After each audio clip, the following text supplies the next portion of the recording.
So what's up everyone, I hope everyone is doing well अनि सबैजना सन्चै हुनुहुन्छ भन्ने आशा गर्दछु। सो आजको भिडियोमा चाहिँ म आफ्नो वर्कआउट रिलेटेड भिडियो बनाउने छु र के कस्तो हुन्छ हजुरहरू अन्तिमसम्म हेरिदिनु होला। र आज चाहिँ बिहानै एउटा सिन भएको छ। मैले हिजो राति आइफोनको चार्जरले एन्ड्रोइड फोन चार्ज गरेको थिएँ र ओभरनाइट हिट भएको कारणले बिहान उठेर हेर्दा चाहिँ केबलै गएको थियो क्या। सो यसको कन्डिसन चाहिँ यस्तो रहेछ होइन। सो यो केबल अब केही कामै लाग्दैन। अस्ति भर्खर किनेको, like not even a month. र तपाईँले फोनको कन्डिसन हेर्न सक्नुहुन्छ। यसको यो पुरै अड्किरहेछ क्या। यहाँ जाम भएको छ। अब यसमा 10% कति चार्ज छ। अब त्यो चार्ज सकेपछि यो स्विच अफ हुन्छ। स्विच अफ भइसकेपछि त्यो चार्ज गर्नलाई हामीले बनाउनु पर्ने हुन्छ। सो मोबाइल पसलमा जाने, त्यसपछि बनाउने। पैसा चाहिँ अब म्यानेज गर्नुपर्छ। मसँग करेन्टली छैन। भाइ मुझे माफ कर दो। केही छैन, लाइफमा यस्तो सिचुएसनहरू आउँछ होइन। We need to face this all. त्यही हो, वर्क हार्ड, स्टे पोजिटिभ। अनि यस्तो कुराहरूले धेरै टेन्सन स्ट्रेस नलिनु, त्यही हो। सो अहिले चाहिँ मैले किचनमा पास्ता पसाएको छु। सो रिसेन्टली चाहिँ मेरो ट्राइपड भाँचेको थियो अनि म चाहिँ अहिले यसले रेकर्डिङ गर्दै थिएँ क्या।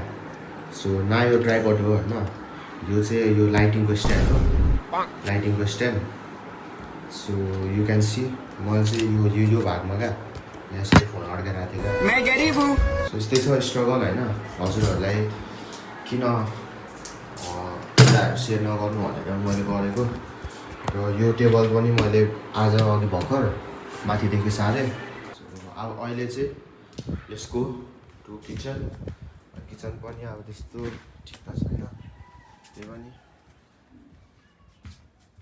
यस्तो छ है गाइस किचन चाहिँ। यहाँ हेर्नु न, हेलो हेलो होइन।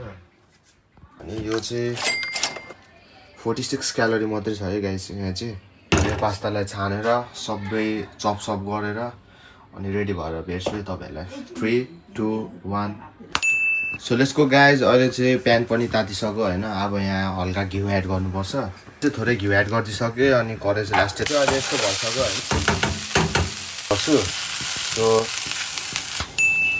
सो अब चाहिँ यसमा म हल्का मसलाहरू एड गर्छु। सो मसँग चाहिँ यो बिहानको तरकारी रहेको छ गाइज होइन, सुकुटी र आलु। सो यो चाहिँ हजुरहरूलाई एक्सेप्सनल हो है, हाल्दा पनि भयो नहाल्दा पनि भयो। अहिले चाहिँ हाम्रो पास्ता रेडी भएको छ। बट एभ्रीवान अहिले चाहिँ मौसम यस्तो रहेको छ, देख्न सक्नुहुन्छ।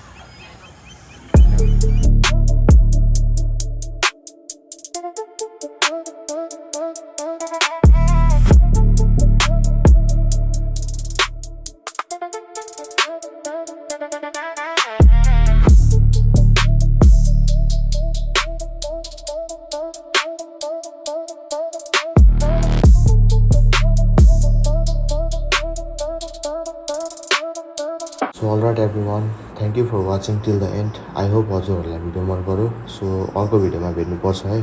Thank you.